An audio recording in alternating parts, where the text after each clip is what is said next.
Washington is working to push through contracts for tens of billions of dollars in arms sales to Saudi Arabia, some new, others in the pipeline, ahead of U.S. President Donald Trump's trip to the kingdom this month, people familiar with the talks told Reuters this week. Saudi Arabia is Trump's first stop on his maiden international trip, a sign of his intent to reinforce ties with a top regional ally. The United States has been the main supplier for most Saudi military needs, from F-15 fighter jets to command and control systems worth tens of billions of dollars in recent years. Trump has vowed to stimulate the U.S. economy by boosting manufacturing jobs. Washington and Riyadh are eager to improve relations strained under President Barack Obama, in part because of his championing of a nuclear deal with Saudi foe Iran.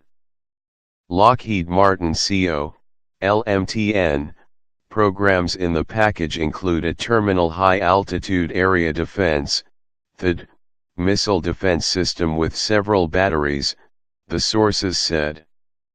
The THAAD system, like the one being made operational in South Korea, costs about $1 billion. Also being negotiated is a C2BMC software system for battle command and control and communications, as well as a package of satellite capabilities, both provided by Lockheed. The sources spoke on condition of anonymity because they were not authorized to discuss the negotiations, which also include previously reported contracts or items under discussion for years. One such deal, an $11.5 billion package of 4 multi-mission surface combatant ships and accompanying services and spares, was approved by the State Department in 2015. Talks followed to hammer out capabilities, configuration, and design for the complex warships, but the deal has never gone to final contract. The next step for the ships is likely a letter of agreement between the two countries, the sources said. Versions of the ship used by the U.S. Navy, the Littoral Combat Ship, are built by Bethesda, Maryland-based weapons maker Lockheed Martin, and Australia's Austal Ltd, ASB.AX.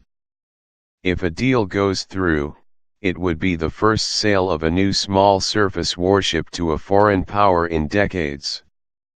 Any major foreign weapons sale is subject to oversight by Congress. Lawmakers must take into consideration a legal requirement that Israel must maintain its qualitative military edge over its neighbors. Also, more than $1 billion worth of munitions, including armor-piercing penetrator warheads and paveway laser-guided bombs made by Raytheon CO, RTNN, are in the package, the sources said. The Obama administration suspended the planned sale because of concerns over the Saudi-led military campaign in Yemen and civilian casualties. A U.S. administration official said the proposed Raytheon sale was still undergoing interagency review. A Raytheon representative declined to comment on the sales. A Lockheed representative said such sales are government-to-government decisions and the status of any potential discussions can be best addressed by the U.S. government. A representative for the Saudi embassy in Washington declined to comment. Flurry of activity. One of the people with knowledge of the sales said that as planning for Trump's trip to Saudi Arabia intensified in recent weeks, the arms negotiations also accelerated. Two U.S. officials said a U.S. Saudi working group met at the White House Monday and Tuesday to negotiate the trip, as well as financing for military equipment sales and stopping terrorist financing. Saudi Foreign Minister Adel Al-Jubeir and other Saudi officials met with lawmakers at the Capitol on Thursday, including Senators Bob Corker and Ben Cardin on the Foreign Relations Committee. The Pentagon declined to comment.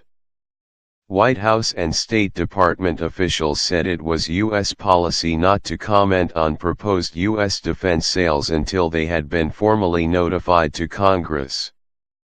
The Obama administration had offered Saudi Arabia more than $115 billion in weapons. Most of the Obama-era offers, which are reported to Congress, became formal agreements, though some were abandoned or amended. Washington also provides maintenance and training to Saudi security forces.